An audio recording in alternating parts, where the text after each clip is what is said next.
gudoomiyaha xisbiga mucaaradka oo cid injineer Faysal Cali Waraabe uu heliyo hogaamiyaha Khaatuma Cali Khaliif Galeed ayaa socdaal booqasho ku yimid gobolka Gabiley waxaana gudaha magaalada labadani mas'uul ku sugnaayeen habeennimadii xalay isla maanta waxay kormeer ku soo mareen sariimadaha magaalada waxaana ay haweenka ganacsatada ku dhiirigeliyeen in si guud loo qaato talooyinka caafimaad si ka hortag looga sameeyo caabuqani dunida saameeyay COVID-19 mid ka mid ah ganacsatada bacdayaasha magaalada ayaa mas'uuliyiintani uga mahadnaqay imaanshiyaha Gabiley waa gudoomiyaha kaliya tii xagga inta hawlo adkaan ugu soo maray qacmo furamo ku soo dhaweynaa isaga iyo Cali Khaliif oo qof aad nooga culus ah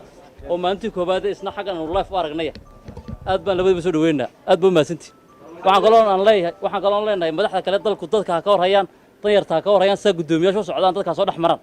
ayaa golaha dhexe ee xisbiga u cid Muxyidiin Cabdiraxmaan Barkhad ayaa ka warbixiyay booqashada mas'uuliyiintani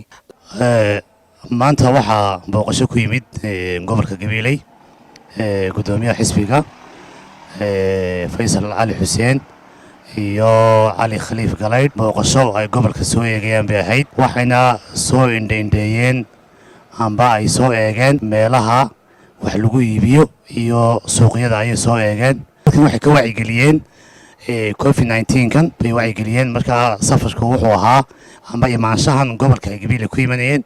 waxa ahaa booqasho ay gobolka soo booqdeen sidoo kale waxa uu gudoomiyaha xisbiga mucaaradka ee u cid injineer Faysal Cali Waraabe iyo hogaamiyaha Khaatuma Cali Khaliif Galeed ay kormeer guud oo indheeyna ku soo mareen maktabadda qaran ee Gabiley intaasi kadib waxay xafiiska maayarka magaalada Gabiley kulan kula qaateen mas'uuliyiinta dawladda hoose ee degmada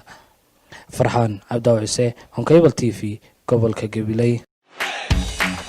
shirkadda Dahabshiil waxay macaamiisheeda meel kasta oo idaafaha caalamka ay ka joogaan ugu bushaaraynaysaa in iyaga oo jooga guryahooda ama base goobahooda shaqo ay heladooda iyo asxaabtooda lacagaha ugu diri karaan si fudud adiga oo isticmaalaya abka Talk Remit sidoo kale waxaa lacagaha lagu soo diro ku heli kartaa adeegga e-Dahab